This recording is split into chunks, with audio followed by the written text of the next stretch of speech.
Front Dhaka নগর ফ্রন্টের পক্ষ থেকে আমরা শুভেচ্ছা জানাচ্ছি।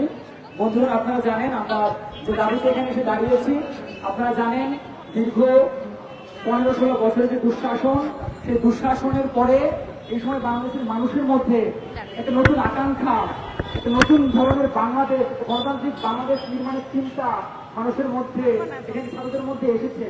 এই সময় আমরা দাবি করছি যে মেট্রো রেল ঢাকায় চলছে, সেই মেট্রো রেলের ভাড়া কমানো এবং ছাত্রদের জন্য হাফ পাস, এই দাবিটা আমরা করছি। আপনারা জানেন মেট্রো রেল যখন ঢাকায় চালু হয় সেই সময়ে কিন্তু শুরু থেকে এখানে 24-এর শুরু থেকে ছাত্ররা বিভিন্ন সময় বিভিন্ন জায়গায় ঢাকায় বিক্ষোভ করেছে, তারা তাদের কথাগুলো করেছে, মন্ত্রণালয়ের স্মারকলিপি দিয়েছে, এই কথাগুলো আপনারা জানেন। কিন্তু আমরা দেখেছি সেই সময় সরকার এই ছাত্রদের দাবিগুলোকে, জনগণের সমস্ত মতকে সে উপেক্ষা করেছে, একইভাবে ছাত্রদের দাবিগুলোকেও সে উপেক্ষা করেছে। এবং আমরা দেখেছি এই সময় যখন আমরা ছাত্রদের কথা বলছি, একটা আন্দোলন পরবর্তী সময়ে ছাত্রদের যে ভূমিকা নতুন দেশ গঠনের ক্ষেত্রে আমরা যেটা জানি, এই সময় আমরা দেখবো এই যে মেট্রো রেলের দাবিটা আবার ছাত্রদের মধ্যে এসছে। মেট্রো রেলের যে হাফ পাসের দাবি ছাত্রদের মধ্যে আবার নতুন করে এসছে। আপনারা জানেন এই মেট্রো রেল তৈরি করতে গিয়ে এটা 2012 সালে প্রথম অনুমোদিত হয় এবং আমরা দেখবো 2016 সালে কাজ শুরু হয়। একদিকে এই দীর্ঘসূত্রিকা এবং সর্বশেষ 2023 সালে গিয়ে এই একটা লাইন মাত্র ডিএমআরটি যে 6 লাইনটা সেটা চালু করা হয়।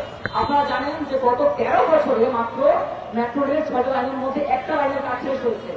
আপনারা জানেন একটা লাইনের জন্য প্রথমে তারা 12,000 কোটি টাকার কথা বলেছে, সেখান থেকে 22,000 কোটি টাকা এবং সেখান থেকে সর্বশেষ 33,000 কোটি টাকায় এই মেট্রো রেলের কাজ 1 নম্বর লাইনের কাজ শেষ হয়েছে। আপনারা জানেন এই যে দুর্নীতি, লুটপাট, অর্থ পাচার, এইটা আমাদের দেশের একটা প্রতিনিয়ত বৈশিষ্ট্য হয়ে দাঁড়িয়েছে। বছরের পর বছর এখানে দুর্নীতি হয়, লুটপাট হয়, দেশের টাকা বিদেশে পাচার হয়। ফলত আমরা দেখি যে এই লুটপাটের কারণেই কিন্তু জিনিসপত্রের দাম বাড়ে। আমরা দেখব এই লুটপাটের মধ্য দিয়ে, ফলে আমরা দেখেছি যে এই যে লুটপাট, সেই লুটপাটের কারণেই কিন্তু সবসময় আমরা দেখব।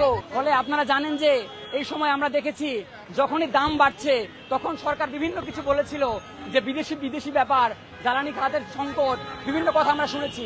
ফলে এই সময়ে যখন আমরা দেখেছি, ফলে আপনারা জানেন যে যখনই এই দাম বৃদ্ধির কথা বলা হয় তখন ব্যয় বৃদ্ধির কথা বলা হয়। এই ব্যয় বৃদ্ধি কেন হয় তার একটা কারণ হচ্ছে লুটপাট এবং দুর্নীতি। এই লুটপাট দুর্নীতির মধ্য দিয়েই গিয়েই কিন্তু আমরা দেখি যে দাম বাড়ে।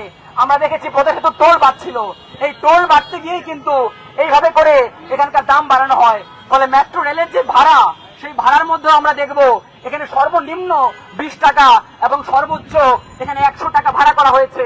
তাহলে আমরা বলতে চাই যে ছাত্ররা ঢাকায় একটা মেসে থাকে, হলে থাকে।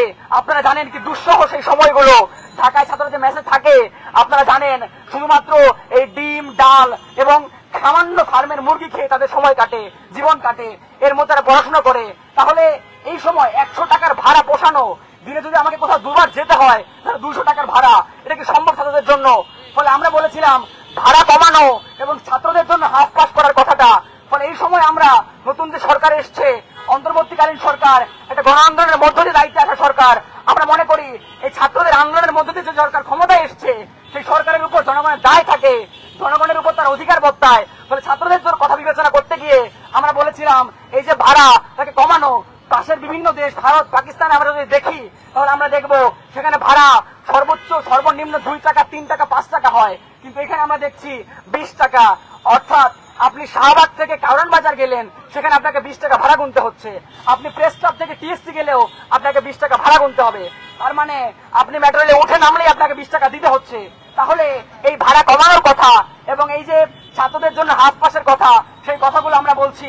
আপনারা জানেন সমাজতান্ত্রিক ছাত্রফ্রন্ট বিভিন্ন সময় ছাত্র শিক্ষার যে সংকট, তার পাশাপাশি জনগণের মানুষের জীবন মানের যে উন্নয়ন, সেই উন্নয়নের কথা তারা বলেছিল। কিন্তু আমরা দেখব গত সরকার, যে স্বৈরাচারী ফ্যাসিস্ট সরকার, সে উন্নয়নের কথা বলে কেবল অবকাঠামোর উন্নয়ন করেছিল। সেই অবকাঠামোর উন্নয়ন করতে গিয়ে বিভিন্ন ধরনের দুর্নীতি, লুটপাট সে করেছে। তার পাশাপাশি এই যে উন্নয়নের স্লোগান তুলেছিল, দেশ জুড়ে উন্নয়ন উন্নয়ন বুলি শুনেছিল, তার মধ্যে মানুষের জীবন মানের উন্নয়ন ঘটেনি। এই পদ্মা সেতু, মেট্রো রেল তার একটা উদাহরণ।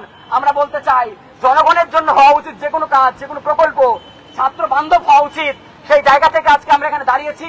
আপনারা যারা আমাদের কথা শুনেছেন তাদেরকে আমি আবারও শুভেচ্ছা জানাচ্ছি। আমরা এখান থেকে আমাদের সমাবেশ শেষ করে আমরা একটা স্মারকলিপি দিব মন্ত্রণালয়ে, সেখানে আপনাদেরকে থাকার জন্য অনুরোধ করছি।